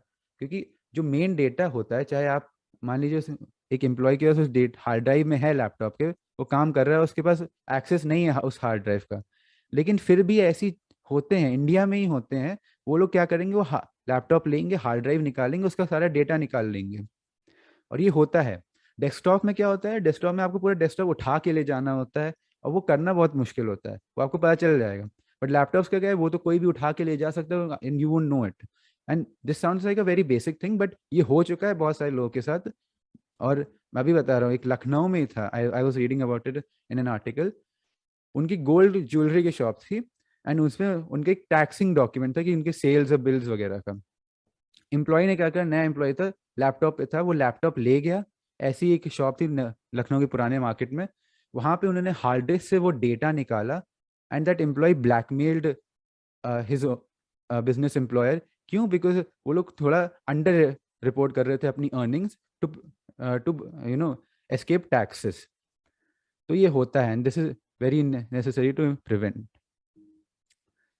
Create different user profile. अब ये थोड़ी और एडवांस स्टेप आ गई, जिनको इंटरेस्ट है उनके लिए ये है कि होता क्या, हमारे कंप्यूटर्स में आप एक सेटिंग्स में जाके यूजर्स एंड प्रोफाइल में अलग अलग प्रोफाइल्स बना सकते हो। प्रोफाइल्स मतलब एक हो गई एडमिनिस्ट्रेटर प्रोफाइल, एक हो गई मान लीजिए एम्प्लॉय प्रोफाइल। एडमिनिस्ट्रेटर प्रोफाइल के पास एक पासवर्ड होता है जिसके उसके पूरे कंप्यूटर के सारे फीचर वो यूज कर सकते हैं। तो जैसे ही आप कंप्यूटर खोलेंगे, वो दो आपको ऑप्शन दिखाएगा कि मैं एडमिनिस्ट्रेटर प्रोफाइल से लॉगिन करूं या एम्प्लॉय से। तो एडमिनिस्ट्रेटर का अलग पासवर्ड, एम्प्लॉय का अलग। एडमिनिस्ट्रेटर के पासवर्ड से लॉगिन करने पे पूरा कंप्यूटर की सारी फैसिलिटी होंगी, वो कुछ भी डेटा के साथ कर सकता है। और एम्प्लॉय के साथ तो क्या होगा, जो एडमिनिस्ट्रेटर है वो कंट्रोल कर सकता है कि एम्प्लॉय क्या है, क्या उसके पास फैसिलिटी है, क्या नहीं है। मान लीजिए आप चाहते हो कि आपका एम्प्लॉय खाली एक फाइल है उसको रीड करे, उसको कुछ चेंज वेंज ना करे या डिलीट ना करे, तो आप ये कर सकते हो। मान लो आप चाहते हो कि वो कुछ भी ना करे, ना रीड करे ना डिलीट करे, कुछ ऐसी फाइल है जो आप चाहते हो खाली कंप्यूटर पे स्टोर है बट उसको ना मिले, ये भी आप कर सकते हो। तो दीज आर द पर्क्स, और ये सिंपल होता है, आपको बस सेटिंग में जाना है, यूजर एंड प्रोफाइल। ये थोड़ा एडवांस है, मगर अगर आपको करना है, यू वांट कि बहुत ही ज़्यादा सिक्योर हो जाऊँ मैं, तो यू कैन डू दिस। फिर ये थर्ड, जैसे आप देख रहे हो, first second third level of complexity is increasing, because I know यहाँ पे बैठे हुए लोग होंगे, उनके डिफरेंट ओपिनियंस होंगे साइबर सिक्योरिटी कि किस लेवल तक हमें अडॉप्ट करना है। तो मैं सबका लेके चल रहा हूँ, जिनको बेसिक भी करना है बेसिक भी सही, जिनको इंटरमीडिएट भी करना है इंटरमीडिएट भी सही, जिनको एडवांस भी करना है एडवांस भी बता रहे हैं। और बिल्ड इन टूल्स हैं, जैसे बिट लॉकर है, हम लोग इंक्रिप्शन वगैरह बहुत सुनते होंगे। तो बिट लॉकर क्या करता है, ये विंडोज नहीं बना रखा है, it's a Windows driven tool. इससे क्या होता है, आपकी हार्ड डिस्क जो वगैरह जो है वो इंक्रिप्ट हो जाती है। इंक्रिप्शन क्या होता है मैं थोड़ा समझा दूंगा बाद में, बट इसका मतलब क्या होता है, जो मैंने आपको पहले एग्जांपल दिया था कि लैपटॉप्स ले जाके हार्ड डिस्क चोरी हो जाती है, उनका डेटा निकल जाता है, अगर आप बिट लॉकर से इंक्रिप्ट करेंगे तो अगर मान लीजिए लैपटॉप वगैरह चोरी हो भी गया, उसका हार्ड डिस्क उन्हें निकाल भी लिया, तो भी उनको डेटा जो मिलेगा वो किसी काम का नहीं होगा, क्योंकि उस डेटा पे ही एक अलग सा पासवर्ड लग जाएगा जो किसी को पता ही नहीं चलेगा। तो ये फायदा होता है। बिट लॉकर जो है वो फ्री है, लेकिन इसकी कोई, मैं कहूँगा, अच्छी वो नहीं है। अब पहले था ये कि बहुत रिलायबल था, बट अब ये इतना रिलायबल रह नहीं गया है, क्योंकि जो हमारे ये जो शॉप्स होते हैं जो ये हार्ड डिस्क का डेटा निकालने की कोशिश करते हैं, ये लोग भी एडवांस्ड हो रहे हैं। They are finding ways outside of BitLocker. BitLocker free है तो माइक्रोसॉफ्ट भी उतना काम नहीं करता है। तो अगर आपको इतना वो है, यू वांट कि मैं उतना डीप जाऊं, तो आप ये पेड वर्जन भी इसका ले सकते हैं। बहुत सारे, जैसे ये जेटिको हो गया, बेस्ट स्क्रिप्ट हो गया। If you are interested you can buy this. ये वही है यूजर प्रोफाइल जिसकी मैं बात करी थी। अगर आप मल्टीपल यूजर प्रोफाइल बनाएंगे तो लॉग इन करते हुए कंप्यूटर स्क्रीन खोलेंगे तो ऐसा कुछ आएगा, एडमिनिस्ट्रेटर, यूजर टू, ये कोई भी आप नाम अपने अकॉर्डिंग दे सकते हैं। तो एडमिनिस्ट्रेटर का जो होगा उसके पास वो अपने पासवर्ड से लॉग इन करेगा, वो फुल प्रिविलेज होगी, वो कुछ भी कर सकते हैं। और हाँ, ऐसा भी नहीं हो सकता कि जो एम्प्लॉय का पासवर्ड है वो उससे एडमिनिस्ट्रेटर की प्रोफाइल में लॉग इन कर ले, वो भी नहीं हो सकता। फिर तो पूरा पर्पस ही डिफीट हो गया, क्या फायदा हुआ अलग प्रोफाइल बनाने का। तो दीज आर यूजर प्रोफाइल्स। अब आता है इंक्रिप्शन, जिसकी मैंने बात करी, मैं थोड़ा एक्सप्लेन करूंगा। इंक्रिप्शन क्या होता है? अब बेसिकली ये समझिए कि मान लीजिए आपके पास कोई फाइल है, उसमें लिखा हुआ है हेलो, डेटा है फॉर एग्जांपल, हेलो लिखा हुआ है। अब आपको भेजना है ये अपनी फाइल अपनी क्लाइंट को, ठीक है। लेकिन आप जो मीडियम है ऑफ कम्युनिकेशन है, ये भी होता है, जैसे मैंने आपको बिजली वाला एग्जाम्पल दिया था ना, कि बिजली चोर भी तारों से भी बिजली चोरी कर सकता है। सेम थिंग ओवर हैकर्स, वो जरूरी नहीं है कि वो आपके आपके क्लाइंट के कंप्यूटर हैक करें, वो जो मीडियम है जिससे जाता है उसको भी हैक कर सकते हैं। तो इसीलिए उसको भी सिक्योर करना जरूरी है। वो कर क्या सकते हैं, हेलो की जगह आप उसको जंबल कर दीजिए। मान लीजिए आपने एल पहले कर दिया, ई पहले कर दिया, तो मान लीजिए अगर उसको मिल भी गई फाइल तो उसको पता ही नहीं चलेगा क्या लिखा है यहाँ पे, कोई सेंस ही नहीं बना पाएगा। और ये क्यों, ऐसा क्यों हो रहा है? क्योंकि हम लोगों ने इसके जो पैटर्न है वो चेंज कर दिया। अब पैटर्न कैसे चेंज करा, उसको हम कहते हैं की। मतलब कि मान लीजिए मैंने हेलो में ई पहले लगा दिया, एच लास्ट में लगा दिया, और ये हर एक वर्ड के साथ मैं कर रहा हूँ कि सेकंड वर्ड आगे लगा दो, सेकंड लेटर आगे लगा दो, और लास्ट जो फर्स्ट लेटर उसको पीछे ले जाओ। अब ये एक पैटर्न हो गया, लेकिन ये पैटर्न उसको तो पता नहीं होगा, वो तो सोचेगा ये क्या जिब्रिश है, this is not worth it for me, तो उसके लिए यूजलेस है।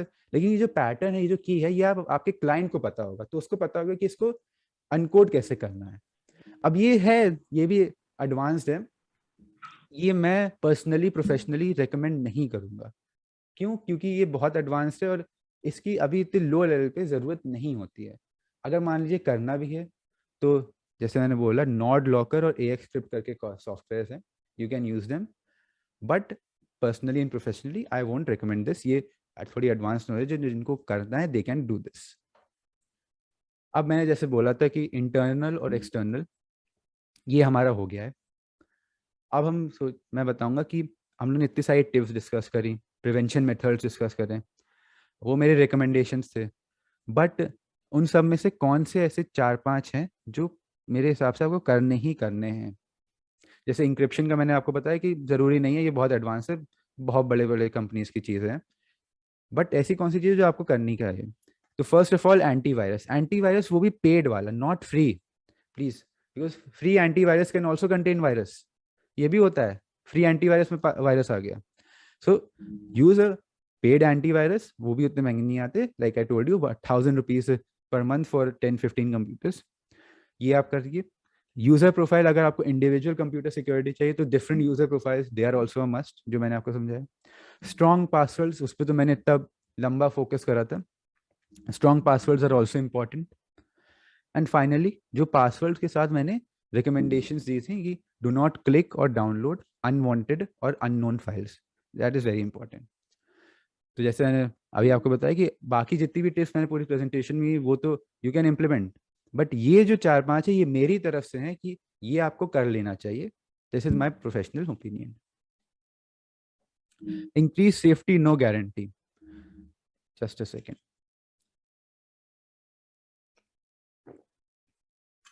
अभी इतना बड़ा बड़ा लिखा है, बट सिंपल सी बात क्या है, हम लोग इतनी सारे प्रिवेंशन मेथड्स टिप्स डिस्कस कर चुके हैं, लेकिन इसकी कोई, इन सब की भी कोई गारंटी नहीं होती। मैंने वहां लिखा था, मैंने 99.5% लिखा था, 100% नहीं, because that is the reality.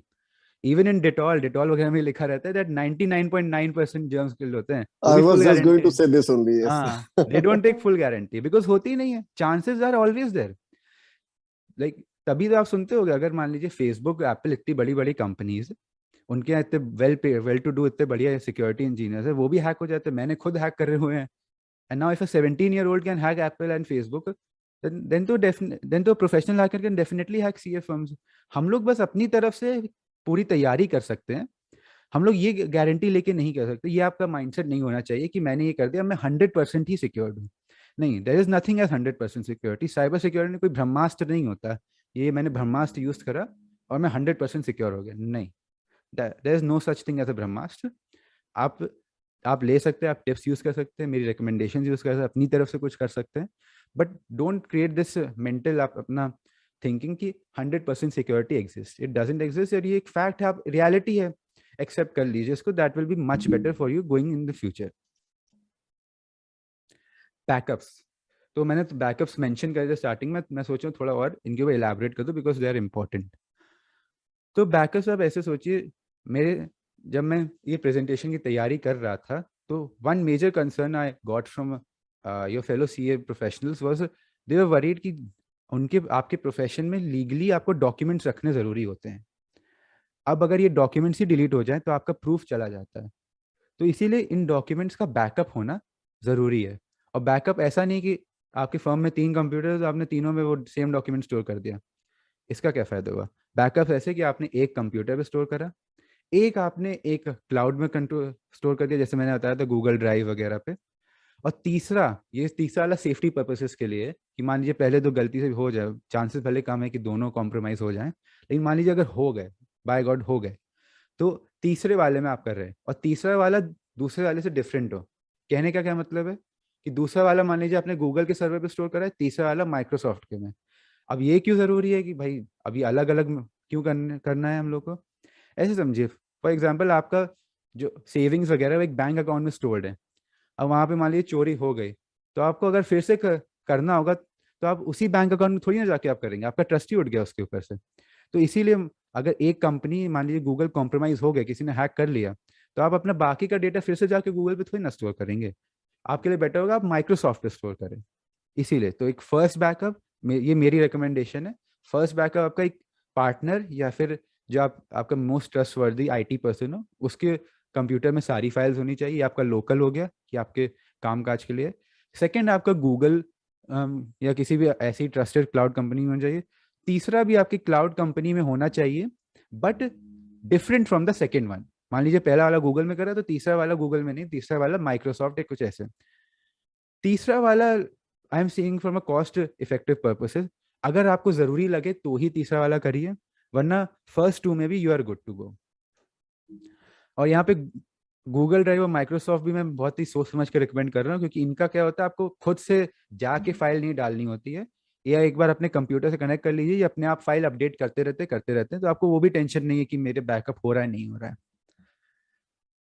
हाँ, यहाँ पे एक और चीज़ ध्यान रखनी है कि like I said in everything over here, number of backup option आप कितने रख रहे हैं, ये तो मैं अपनी रिकमेंडेशन दे रहा हूँ, बट आप एक्चुअल में कितने रखेंगे, वो ना तो बहुत ज्यादा होना चाहिए, ना तो बहुत कम होना चाहिए. बहुत कम होगा तो फिर आपके लिए रिस्क है, एक बार डेटा डिलीट हो गया तो कैसे मिलेगा वापस. और अगर बहुत ज्यादा हो गया तो आपके लिए मैनेज करना मुश्किल हो जाता है. तो हम लोग को एक बीच का एक इफेक्टिव पॉइंट ढूंढना है, और वो मेरे हिसाब से, मैंने जितना अपने एक्सपीरियंस देखा है, दैट इज 3. मैक्स 3, 2 भी चलेगा, बट 2 या 3 होना है, 1 नहीं, ना ही 5. अब सिक्योर कम्युनिकेशन, अब मेन जो हमारा वो था स्पेसिफिक टू सीए, वो तो खत्म हुआ सीए ऑफिस, बट थोड़ा और हम लोग कम्युनिकेशन की बात करते हैं. क्योंकि ये भी एक डर रहता है लोगों के, मैंने देखा है कि उनकी कॉल क्या रिकॉर्ड हो रही है, कॉल ट्रेस हो रही है, जो मैसेजेस पे वो बात कर रहे हैं वो भी हो रहे हैं. क्योंकि आप ऐसा हो सकता है आपको ऐसी कम्युनिकेशन करनी पड़े. तो पहली बात तो ये समझ लीजिए कि जो नॉर्मल हमारी कॉल होती है और जो एसएमएस होते हैं, ये तो बिल्कुल सिक्योर नहीं होते हैं. अगर आपको सिक्योरिटी पर्पज से चाहिए तो प्लीज़ एसएमएस या कॉल जो नॉर्मल वाली वो आप करना बंद कर दीजिए. Because even everyone including the government, they have the right and they can do it. They can interfere and they can trace your calls and SMS. अगर आपको सही में चाहिए ऑथेंटिक, तो आप, मेरे हिसाब से बेस्ट ऑप्शन है व्हाट्सएप. व्हाट्सएप सभी लोग यूज़ करते हैं यहाँ पे, इतना तो आई कैन होप. और व्हाट्सएप पे क्या है, दे हैव, अभी इंक्रिप्शन मैंने समझा, they have something called end to end encryption.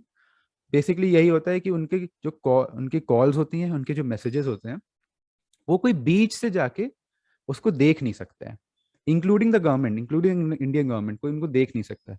उनको देखने के लिए खाली या तो जो भेज रहा है वो देख सकता है, या जिसको मिल रहा है वो देख सकता है, बस। अब व्हाट्सएप में भी मैं वैसे एज लोग इंटरेस्टेड होंगे तो बोल रहा हूँ, उसके भी बैकअप ऑप्शन है। किसी को अगर नहीं यूज करना है व्हाट्सएप, तो उससे एक सिग्नल करके है, एक टेलीग्राम है, आप ये यूज कर सकते हैं। अब ये हमारा थोड़ा लास्ट का आ जाता है, ransom. Ansh, how do you recommend Telegram in comparison to WhatsApp besides the capacity? Beside I think Telegram का क्या है, इट हैज मेरे ओपिनियन में ओनली वन सिग्निफिकेंट एडवांटेज है व्हाट्सएप की। टेलीग्राम में ग्रुप्स और बहुत ज्यादा यूजर्स के groups banana, that is easier. लेकिन कन्वीनियंस का क्या है, बिकॉज मैं जितना देखता हूँ टेलीग्राम व्हाट्सएप के कंपैरिजन में तो कम ही लोग यूज करते हैं, एंड व्हाट्सएप इज समथिंग कि सबके पास हो। सो मेरे हिसाब से अगर मैं दोनों केसेस को एक दूसरे के अगेंस्ट रखूं, तो WhatsApp comes out better. But अगर आपको, आपका स्पेसिफिक केस है कि आपका टेलीग्राम यूज हो सकता है, then I would recommend Telegram. Okay. Yes. तो डीलिंग विद रैंसम सिचुएशन, अब ये तो देख लिया कि कैसे प्रिवेंट करते हैं। अब अगर मान लीजिए हो गया, अटैक हो गया, डेटा लीक हो गया, एक रैंसम आ रही है हमारे पास, एंड लाइक वी सॉ, ये कॉमन तो होता ही, इट अनफॉर्चुनेटली हैपेंड विद शिशिर चाचू टू। तो अगर आ रही है तो इसको डील कैसे करा जाए? तो फर्स्ट ऑफ ऑल ये एक पॉइंट मैं पूरे प्रेजेंटेशन में देता आ रहा हूँ, that we can not trust the Indian IT department, the police, because laws बहुत वीक है, उनको इन्फोर्स करना और ही वीक है। आप जाएंगे, आप कुछ लिखवाएंगे, आपकी रिपोर्ट वहीं पड़ी रह जाएगी, कुछ एक्शन नहीं होगा। What you have to do, आपको खुद से करना पड़ेगा। तो अगर मान लीजिए कि वही आप, आपका police police action is very rare, तो फर्स्ट ऑफ ऑल तो प्रिवेंट करने, मैं एक एग्जांपल दे रहा हूँ, Manoj Daga and company, CA firm, ये अनिल अंबानी इनके क्लाइंट थे। आर्टिकल आया first day of work, first week of work around, हुआ क्या, व्हाट दे यूज, उनका जो ईमेल वाला मैंने आपको डेटा हायर के बताया था, वो सिक्योर नहीं था। पार्टनर भी सेम ईमेल यूज कर रहा है, आर्टिकल जो नया है वो भी कर रहा है। उसने क्या करा, she accessed Anil Ambanis ITR records, income tax return, और वो उसने कॉपी कर लिए। फिर now she is blackmailing Manoj Daga and company कि वो उसको बाहर ले आएंगे इन रिकॉर्ड्स को। तो ये हुआ था। तो सबसे पहली बात तो प्रिवेंशन, वो तो करना ही नहीं कि सेम ईमेल आईडी हो। अब अगर मान लीजिए वो ब्लैकमेल कर रही है, आप मनोज दागा एंड कंपनी के पार्टनर हैं, तो आप इस सिचुएशन में क्या कर सकते हैं? तो फर्स्ट ऑफ ऑल, ऐसे सिचुएशन में जो रैंसम एक इंसान मांग रहा है, वो देनी नहीं है, नेवर गिव इट। बिकॉज मान लीजिए मनोज दागा एंड कंपनी का एग्जांपल ले लेते हैं, मान लीजिए वो 5 लाख कह रही थी कि I want 5 lakh rupees and I will delete this copy of Anil Ambani income tax return. तो आपने मान लीजिए 5 लाख रुपए दे दिए, तो क्या गारंटी है कि उसने अब तक उसके 1000 कॉपीज ना बना ली होंगी? कोई गारंटी नहीं है, और अब तो उसके पास वो डॉक्यूमेंट है ही। तो there is no use of paying the ransom. आपको बस एक तरीके डेलिब्रेशन करनी है वहां पे। So in my opinion, paying the ransom is not recommended, because यहाँ पे पुलिस एक्शन होता नहीं है, तो it is not recommended. And there is no guarantee कि आपका जो डेटा है वो उनके पास वो डिलीट कर देंगे या फिर उन्होंने कॉपीज नहीं बनाई, इसकी कोई गारंटी नहीं है। डीबगिंग डेटा लीक्स और सीओटी, तो ये जो थोड़ा बहुत है ये बता देता, ये मैंने अभी बात कर ली थी इसी की, कि कैसे चेन ऑफ ट्रस्ट के जैसे अगर आप एक लेवल्स बना देते हैं, जैसे पीयूष चाचू ने अच्छा पॉइंट आउट करा था, उन्होंने इंडिविजुअल ईमेल्स बना रखी हैं। तो अगर मान लीजिए उन्होंने एक एम्प्लॉय को टास्क दिया है इस क्लाइंट के ऊपर वर्क करने के लिए, और वही रिलेटेड फाइल्स उनके क्लाइंट के कॉम्पिटिटर के पास पहुंच गई या उनके फर्म के कॉम्पिटिटर के पास पहुंच गई, तो उनको पता होगा कि उनका जो सस्पेक्ट है वो एक पे नैरो डाउन हो गया कि ये है, एंड इसको भेजा था, तो लेट्स क्वेश्चन हिम, इन्हीं लग रहा है। तो यही है, आप इस तरीके से आपने एक हायरार्की बना दी है कि आपको पता है किसके पास कौन सा डेटा है। तो आपको पता चल जाएगा कि अगर मान लीजिए हुआ भी है तो कैसे इसको हम सॉल्व करें। अब आता है कि मैंने बात करी थी साइबर सिक्योरिटी सॉल्यूशंस, अगर ये तो इतने मैंने बात कर ली है, बट अगर आपको और भी आगे जाना है फॉर इंफॉर्मेशन पर्पसेस, तो ये आप कर सकते हैं, आप एक आईटी प्रोफेशनल हायर कर सकते हैं। ये उतना मैं रिकमेंड नहीं करूंगा, आई विल ओनली रिकमेंड अगर आपके पास 20 से ज़्यादा वर्क स्टेशन है, वो भी अगर बहुत इंटेंस काम होता है। So not recommended from my side, but if you want you can do it. Then is security testing, ये भी आईटी प्रोफेशनल से रिलेटेड है कि आप अगर एंटीवायरस या उससे भी आगे जाके करना चाहें, तो आप एक रेगुलरली, जैसे आप लोग ऑडिट करने जाते हो अपने क्लाइंट्स के, तो आप एक प्रोफेशनल को हायर कर सकते हो, वो आपके यहाँ आकर सब कंप्यूटर्स का एक ऑडिट टाइप का करेगा, देखने के लिए कि कहीं पे कोई प्रॉब्लम तो नहीं, कोई हैक वैक तो नहीं हो रहा. Third is professional email domain. I think thanks to Piyush Chachu, we already have talked about it a lot. And अगर you want to do it, you can do it. It is very beneficial. ये आपको एक तरीके से professional touch भी देता है आपके फर्म के अपीयरेंस को, और सिक्योरिटी पर्पसेस से भी अच्छा है. So yeah, with that, I conclude my presentation. Thank you so much, everyone. I hope bore नहीं हुए होंगे आप लोग. So if anyone has any questions, I'm open to them. Before we go further, I think if Anil, my friend Anil is there, I think I would like to have your comments, Anil, and questions if you have any. Okay. Because you are, I think you are a very techno-savvy person. No, I'm not a techno-savvy guy. Ansh, number one, I think, your talk on cybersecurity is wonderful. Absolutely. Thank you, sir. I think it applies to all of us as chartered accountants. Small questions coming out of your presentations only. Number one, you talked of antivirus. So most of them are paid. Yes. Right. And, firms like probably your fathers or Piyush, we would have, resources working with maybe, 30, 40, 50 laptops. Yes. So let's, how would you rate number one, Windows security, which comes with, Windows? Because like I've not been using any antivirus except for Windows security. Of course, I have a firewall in the office. We use Sophos, so that works for us. And number two, like Piyush said, domain.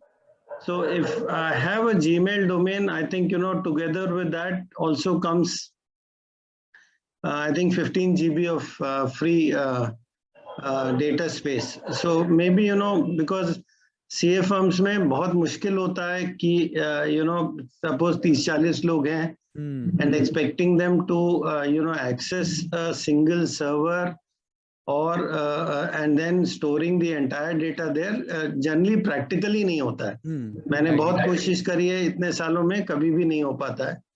So what I would suggest, like what we've been doing is, like, we have individual email IDs from the domain, and I've asked them to back up their data on a real time on the domain, because Gmail say and for partners like Piyush or me, we could probably buy 1 terabyte of space, which is also not too costly.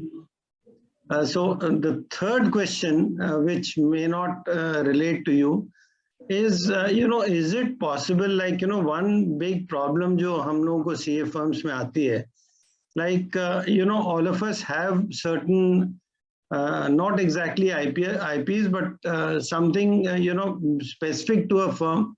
I may have developed a few templates for my procedures, and I don't want that to go out of the firm. And generally, because resources वो काम करते हैं, तो उनको access होता है, वो काम भी करते हैं. Now, how do I, is there a system where I can stop them from emailing it? I can stop the physical transfer by maybe, blocking their pen drive, etc. But is it possible by any way to, not allow them to email the templates or data out of, like तुमने अभी बताया अनिल अंबानी का ये हुआ, which is of course, such a big this thing, बहुत ही basic और stupid लग रहा है कि उसने एक ही email ID से article भी कर रहा है. But anyway, so ऐसा कोई possibility है, मतलब I'm not sure, because I've asked many people in Kanpur also, including the person who provides me the firewall. So he's not been able to give me a solution. Sure.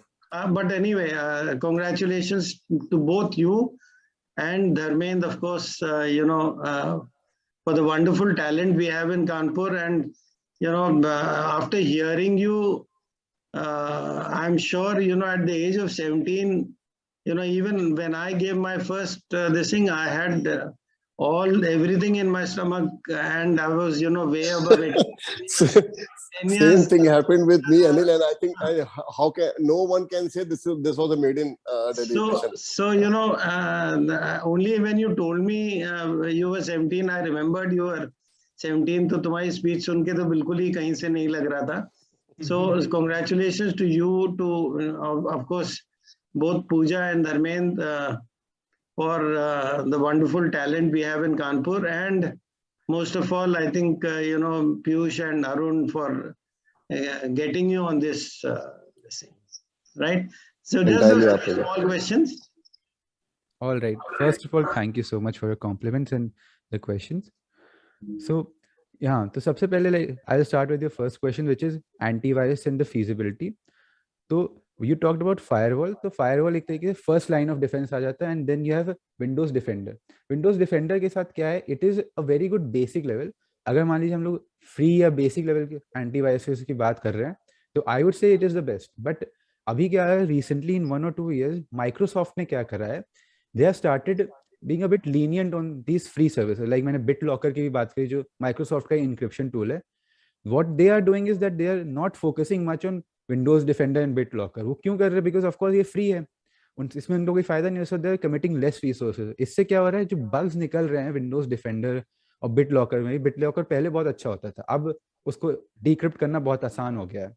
Okay. इसलिए मेरा कहता है कि while Windows Defender, if you want, अगर आपके पास वो लग रहा है, if you analyze your situation कि नहीं मैं अपने सारे कंप्यूटर्स का एक पेड एंटीवायरस नहीं कर सकता, तो Windows Defender is the best option for you.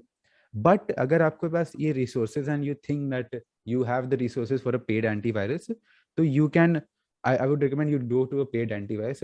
अगर आपको उसमें भी लगता है कि there might be not be practically feasible कि हाँ 30-40 कंप्यूटर्स में हम लोग पेड एंटीवायरस लगा रहे हैं, तो एटलीस्ट उन कंप्यूटर्स में जो पार्टनर्स या ट्रस्टेड मेंबर्स के जिसमें बहुत ज़्यादा डेटा होता है या बहुत इंपॉर्टेंट डेटा, उसमें तो एंटीवायरस होना ही चाहिए.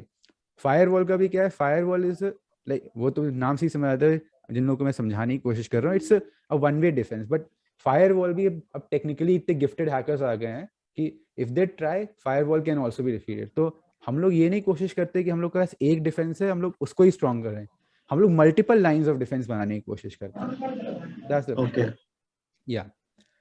फिर I think you had a question about wait, that domain where That domain, I could domain. use the free real-time backup for all the. Thank you for reminding me. Yeah. So just a second. I think यहाँ पर भी actually what happened was I didn't want, आपका point एकदम valid है कि professional email domain रखना और उसको maintain करना, it's a huge task. तभी मैंने एकदम एंड में उसको रखा था यहाँ मोर साइबर सिक्योरिटी सोल्यूशन में. तभी आप देखिए मेरा होल पॉइंट वाज कि ये बहुत एडवांस साइबर सिक्योरिटी सोल्यूशन है, and I agree with you कि वो है. वो मेरे हिसाब से Piyush uncle asked about it पहले, और मैं जब वो उन्होंने आस्क कर तो I kept on mentioning again in the presentation. वरना मेरा भी यही मोटिव था, बिकॉज मैं भी जानता हूँ कि प्रोफेशनल ईमेल डोमेन को रखना, उसको मेंटेन करना, specially for small level business like CA firms हमारी जो है, वो एक हेक्टिक टास्क हो सकता है. तो हाँ, that's what I am saying, if everyone can, वो आपको हर किसी को अपनी इंडिविजुअल सिचुएशन एनालाइज करनी है. If you have the resources, if you have the patience to maintain this, तो definitely you can go for this. अगर नहीं है तो इट्स नॉट नेसेसरी. गूगल, जैसे आपने बोला, गूगल की फ्री सर्विसेज में भी there is a good amount of 15 GB free आता है, और फिर गूगल खुद में ही Gmail is very secure, so that is good. नहीं, जैसे डोमेन नेम पीयूष बता रहा था, so we have also taken a domain name which is from Gmail. So what I was saying was that, suppose I have 20 people with individual email IDs. Now for them to back up their data from their laptop, it becomes easier because वो अपना data directly real time पे backup हो जाता है. So I think Piyush ने जो solution बताया, all of us can, because it's not all that costly, having professional email IDs and also the backup option. G Drive. That I agree, but उसमें क्या हो जाता है, if you have individual वाला, for example आपका 20 है, आपको क्या करना है, मैंने जैसे बोला पासवर्ड्स का क्या है, you can't expect कि आप 20 पासवर्ड्स अपने सारे एम्प्लॉइज का मैनेज करें, वो आपको इंडिविजुअल एम्प्लॉइज पे डालना होगा. अब इंडिविजुअल एम्प्लॉइज पे आप डालेंगे तो देन वो इंटीग्रिटी का आ जाता है. तो that's what I am saying कि इंटीग्रिटी, वो अपना बैकअप ले रहे हैं, यू नेवर नो कि वो कहाँ बैकअप ले रहे हैं, उस आपके क्या क्या एक्सेस नहीं। तो ये आ जाते हैं, बहुत सारे डिलेमास आ जाते हैं हमारे पास। तो ये सबको मैं कहूँगा अपनी मैंने इन्फॉर्मेशन दी है, आपको अपनी पर्सनल सिचुएशन जो है वो एनालाइज करने की, मैं क्या चीज़ मेरे लिए टॉप प्रायोरिटी क्या है। अगर मैं आपके लिए जैसे एक तरीके से कन्वीनियंस सबसे ऊपर है, आप जानते हैं कि ओके इतना नहीं हो सकता कि आई विल ऑल्सो एग्री कि it is a very rare case scenario कि some employees go malicious and try to do something like that. तो आप अपने कन्वीनियंस को ऊपर रख सकते हैं, you can create 20 different individual email ID. But अगर इफ़ यू फील कि नहीं मुझे इंटीग्रिटी मेंटेन करनी है, तो आप वो वाला ऑप्शन ले सकते हैं जो मैंने रिकमेंड करा। तो अगेन ये सारे फैक्टर्स डिसाइड करके बेस्ट होता है कि अपना इंडिविजुअल सोल्यूशन निकाले। कोई ऐसा एक सोल्यूशन नहीं होता है जो सबके बिजनेस के लिए काम करता है। ठीक बात। And the third I think you asked was about your template. No, yeah, your template. So होता क्या है, it is basically अगर एक इंसान है, I'm explaining in basic terms because ऐसे ही कंप्यूटर डिजाइन हुआ, एक इंसान है उसके पास, he is working on a computer and there is a file on the computer. यहाँ पे आपके स्पेसिफिक केस के लिए वो आपका टेम्पलेट है। अब एक कंप्यूटर जो है वो एक बेसिक राइट्स देता है every person working on the computer, and those basic rights include accessing the apps unless वो पहले से blocked ना हो। apps access करेंगे, they include browsers like Google Chrome वगैरह, काम तो करना ही, इंटरनेट पे जाना ही है। and it includes accessing websites, अब उसको भी अपनी email IDs access करनी हुई काम के लिए। तो there is no practical solution जिससे आप वो ब्लॉक कर पाए। ये बहुत सारे डेटा वगैरह के साथ भी आई हैव बीन आस्क्ड कि कोई ऐसा तरीका है कि मैं कॉपी लाइक को ऐसे ड्राइव पे अपलोड करने को ब्लॉक कर दूं या कहीं वो सेंड कर दे उसको ब्लॉक कर दूं। तो नहीं, बिकॉज इफ ये डिजाइन नहीं ऐसा है, इफ यू गिव एक्सेस, अगर कोई इंसान वो कंप्यूटर यूज कर रहा है then he has the right to use those files and transfer them. और प्रैक्टिकली इन सबको ब्लॉक करना इट इज ऑलमोस्ट इम्पॉसिबल, और अभी तक तो मैंने सुना ही नहीं ऐसा सोल्यूशन। तो जो हमारे पास अभी सॉल्यूशंस हैं वो ऐसे टाइप के कि आप वो वेबसाइट एक्सेस करने से ब्लॉक कर दो, ऐप एक्सेस करने से ब्लॉक कर दो, बट उससे आपका भी प्रोफेशनल इशू आ जाता है, क्योंकि काम करने के लिए they need to access Google Chrome, उनको जीमेल देखनी है। तो यहाँ पे फिर से वो डायलेमा आ जाता है कि आपके लिए क्या टेम्पलेट ज्यादा वैल्यूएबल है या फिर अपना वो काम कराने के लिए। तो of course as a professional you will choose, employee at the end उनका काम है काम करना। तो टेम्पलेट के लिए आई थिंक कंप्यूटर्स में या फिर साइबर सिक्योरिटी का कोई सोल्यूशन नहीं है। ठीक है। हाँ, अगर अब बाकी का तो I can't recommend, but from my own side in terms of cyber security there is no solution जो आपका काम करे। Ansh, I am also having one query. Sure. Like what we are having is like we are having the data on the centralized server. We are using a server system. Okay. And since मतलब lockdown अभी भी कुछ employees हैं, they are working through VPN system. So like is it possible, जैसे मेरे यहाँ पे security है that they cannot access anything, मतलब they cannot input any USB drive. Okay. सिर्फ कुछ specific systems पे USB लगती है for the DSC signing purpose, और किसी में USB नहीं लगा सकते हैं। But since they are using it over VPN, so they can like copy the files onto their local system also. तो क्या कोई ऐसा right लग सकता है on the server system कि they cannot copy it on their local system through VPN? See, again यहाँ पे क्या होता है, फिर से राइट्स वाली बात आती है। आप ऐसे समझिए ना, you are basically giving them access to work with those files on their local system, क्योंकि एंड ऑफ द फिर से वही काम करना है। वो राइट होता ही नहीं, वो एग्जिस्ट ही नहीं करता। एक बार आपने वो कर दिया, आपने वो फाइल की एक्सेस दे दी कंप्यूटर को, तो वो अपने लोकल सिस्टम में वो कॉपी कर देगा। ये विंडोज का बेसिक राइट है। एंड आप इमेजिन लाइक दिस, अगर मान लीजिए हाइपोथेटिकली मैं मान रहा हूँ कोई सोल्यूशन होता है कि वो खाली व्यू कर सकते फाइल को, कॉपी नहीं कर सकते। This is what the solution you want, right ना? तो मैं क्या कर सकता हूँ, मैं तो मान लीजिए मैं काम कर रहा हूँ, मैं फोटो खींच ली, can you stop that? So practically there is, once you give access to a person data का, तो then practically there is no solution कि आप उसको वो कर सके कि वो लोकल में ना करे। तभी मेरी जो पूरी प्रेजेंटेशन थी, मैंने ये वाले सॉल्यूशंस नहीं डिस्कस करे बिकॉज दे डोंट एग्जिस्ट। मैंने क्या करा कि आप डेटा को कैसे इफेक्टिवली मैनेज कर सकते हो ताकि एक तरीके से उनके पास वही डेटा जाए जिस पर उनको काम करना है। और फिर ये भी होता है कि eight the and of the day वो प्रिविलेज्ड यूजर है, एम्प्लॉय है, कुछ तो डेटा देना ही पड़ेगा कि वो काम कर रहे हैं। और वही वो भी मैंने बात करी थी कि एंड ऑफ द डे कोई ऐसा 100% ब्रह्मास्त्र सोल्यूशन नहीं होता यू कैन जिसमें आपका 100% साइबर सिक्योरिटी हो जाए। You can only manage your tools efficiently कि आपका रिस्क फैक्टर कम हो जाए। Okay, so and मतलब so like in case he is using it over VPN तो local system पे he can easily copy, उसका कोई restriction नहीं लग सकता। नहीं रख सकता। Okay.